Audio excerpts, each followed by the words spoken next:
जय श्री कृष्णा। हम लोग अपने क्वेश्चन नंबर 7 पर चैप्टर 7 के ट्रिंगल चैप्टर के एक्सरसाइज 7.1 के 7th क्वेश्चन में आ चुके हैं। 7th क्वेश्चन में देखिए हमारा क्या कह रहा है कि सबसे पहले फिगर दिया हुआ है। फिगर से ही समझ में आ रहा है कि ये वाला एंगल इस एंगल के इक्वल है, यानी angle D A B equal to angle E B A, और ये गिवन में भी है यहाँ पर। और angle E P A equal to angle D P B, ये भी गिवन में है हमारे को। तो प्रूव करने को कह रहा है कि प्रूव कीजिए, साबित कीजिए कि जो डी ए पी है वो कॉन्ग्रुएंस है ई बी पी के, और जो ए डी है वो बी के इक्वल है, ये भी साबित करना है। तो आइए इस क्वेश्चन को हम लोग सॉल्व करते हैं। सबसे पहले इसका रफली डायग्राम बनाएंगे। तो यहाँ पर इसका डायग्राम मैं बना रहा हूँ। तो ये एक मेरा फिगर है, यहाँ से ये मैच कर रहा है, ये हो गया ए, ये हो गया पी पॉइंट, ये हो गया डी पॉइंट। फिर इसी तरीके से यहाँ से जो है एक और लाइन खींचते हैं हम लोग, जो कि इस पॉइंट पी से मैच करा रहा होगा, और यहाँ से इसको इसके इस पॉइंट पर हमने मैच करा दिया। तो ये मेरा पॉइंट ई हो चुका है, ये पी हो गया, और ये मेरा बी हो गया है।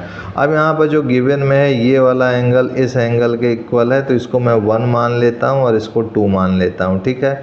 और ये जो एंगल है वो इस एंगल के इक्वल है, यानी जो 3 है वो 4 के इक्वल है। इसको मैंने एज्यूम कर लिया ताकि मुझे लिखने में सुविधा रहे, ठीक है। तो यहाँ पर जो सबसे पहले गिवन में है वो मैंने लिख दिया है कि जो एंगल 1 है वो जो है हमारा एंगल 2 के इक्वल है, और जो हमारा एंगल 3 है वो एंगल 4 के इक्वल है, ये मुझे गिवन में है, ठीक है। और चीज़ क्या गिवन में है कि ये भी कह रहा है साथ में ए बी जो लाइन सेगमेंट है हमारा, जो पी जो है P is it's mid point, जो पी है वो इसका मिड पॉइंट है।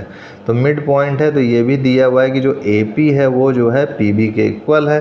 तो यहाँ पर मैं लिख सकता हूँ कि A P is equal to P B, क्योंकि ये पी जो है मिड पॉइंट है, पी इज मिड पॉइंट, ठीक है। अब उसके बाद जो है यहाँ पर टू प्रूव में हमें लिखना होगा जो हमें प्रूव करना है। तो प्रूव में हमें क्या करना है, पहला चीज़ है हमारा triangle D A P congruence to triangle E B P, और दूसरा पॉइंट क्या है प्रूव करने को कह रहा है कि जो ए डी है वो बी ई के इक्वल है, ये हमें साबित करना है।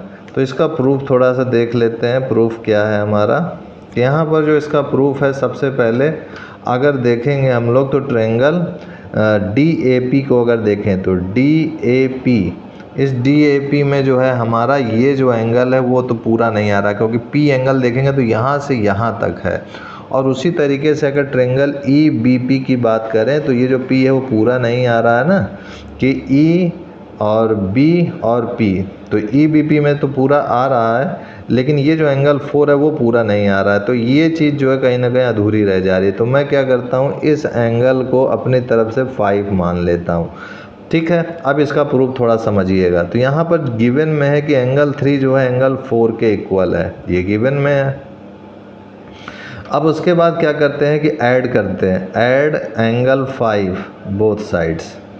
तो मैं क्या किया कि एंगल 5 जो है बोथ साइड्स ऐड कर दिया। तो angle 3 plus angle 5 equal to angle 4 plus angle 5। तो एंगल 3 प्लस एंगल 5 ऐड करेंगे तो ये पूरा एंगल आ जाएगा ए पी डी। तो यहाँ पर मैंने लिख दिया एंगल ए पी डी, और एंगल 4 प्लस एंगल 5 ऐड करने पर क्या मिल रहा है हमको, बी पी ई। तो यहाँ पर मैंने लिख दिया एंगल बी पी ई। तो ये मुझको मिल चुका है। इसको इक्वेशन में क्या करता हूँ, फर्स्ट मान लेता हूँ। अब जो है in triangle D A P और ट्रायंगल ई बी पी पे हम लोग चर्चा करेंगे। तो ट्रायंगल डी ए पी में देखा जाए तो एंगल 1 जो है हमारा इक्वल है, और किसके इक्वल है, एंगल 2 के। तो सबसे पहले मैंने लिख दिया एंगल 1 इक्वल टू एंगल 2। फिर उसके बाद देखें तो इस ट्रायंगल में, यानी ए डी पी ट्रायंगल में ए पी और E P B E P triangle में ए पी जो है पी बी के इक्वल है। तो यहाँ मैं लिख दूंगा this is A P equal to P B, ठीक है। तो ए पी जो है पी बी के इक्वल मिल गया। अब उसके बाद जो है ये पूरा एंगल क्या है हमारा, ए पी डी। तो ये हो जाएगा मेरे पास angle A P D equal to angle B P E, ठीक है। तो यहाँ से देखें तो ये जो है हमारा क्राइटेरिया क्या कुछ बन रहा है। यहाँ से सबसे पहले देखा जाए तो ए, यहाँ से यानी एंगल 1, और दूसरा जो है क्राइटेरिया देखें तो यहाँ पर एस और यहाँ पर ये ए बन रहा है, तो यानी एंगल साइड एंगल क्राइटेरिया बन रहा है जो कि हमारा वैलिड है। तो ए ऐसे क्राइटेरिया से हम देख सकते हैं कि ये जो है हमारा ट्रायंगल DAP जो है कॉन्ग्रुएंस हो गया ट्रायंगल EBP के। ये ए ऐसे इसके नीचे लिखिएगा, ठीक है। तो ये इसके कॉन्ग्रुएंस हो गया। यहाँ पर जो जिससे हमने पाया कि APD जो है एंगल BPE के इक्वल है, तो यहाँ पर आप लिखिएगा फ्रॉम फर्स्ट से ये हमें मिला। ये किससे मिला, जो कि गिवन में है, और AP इक्वल टू PB ये भी गिवन में है क्योंकि B जो है मिड पॉइंट है। तो ये गिवन की चीज़ इसके सामने बगल में लिख दीजिएगा। तो अब ये जब कॉन्ग्रुएंस हो गया है तो जाहिर सी बात है कि हम लोग कॉन्ग्रुएंसी में पढ़ेंगे अगर दो ट्रायंगल कॉन्ग्रुएंट है तो उसके अदर्स करस्पॉन्डिंग साइड्स और एंगल्स भी इक्वल होंगे। तो अदर करस्पॉन्डिंग साइड्स देखा जाए तो ये जो AD है, ये AD और ये BE, तो ये AD जो है किसके सामने का एंगल है, ये पूरा एंगल, ये पूरा एंगल के सामने का साइड AD है, और इधर से देखा जाए तो ये पूरे एंगल के सामने का साइड्स BE है। और ये इधर से देखें इन ट्रायंगल APB में तो एंगल 3+5 यानी एंगल APD इक्वल है हमारा BPE के। तो CPCT से AD जो है BE के इक्वल हो जाएगा।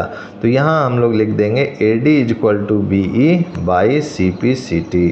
तो ये दूसरा पॉइंट भी, ये तो पहला प्रूफ हो गया जो पहला प्रूफ करना था हमको फर्स्ट, और ये सेकंड प्रूव हो गया जो कि सेकंड प्रूव हमें ये करना था जो कि CPCT से प्रूव हो चुका है। तो इसी के साथ हमारा ये 7th क्वेश्चन भी सॉल्व हो चुका है। नेक्स्ट क्वेश्चन हम लोग नेक्स्ट वीडियो में देखेंगे। आज के लिए इतना ही मित्रों भाइयों, तब तक के लिए जय गुरुदेव, जय Shri Krishna, and I will see you next time.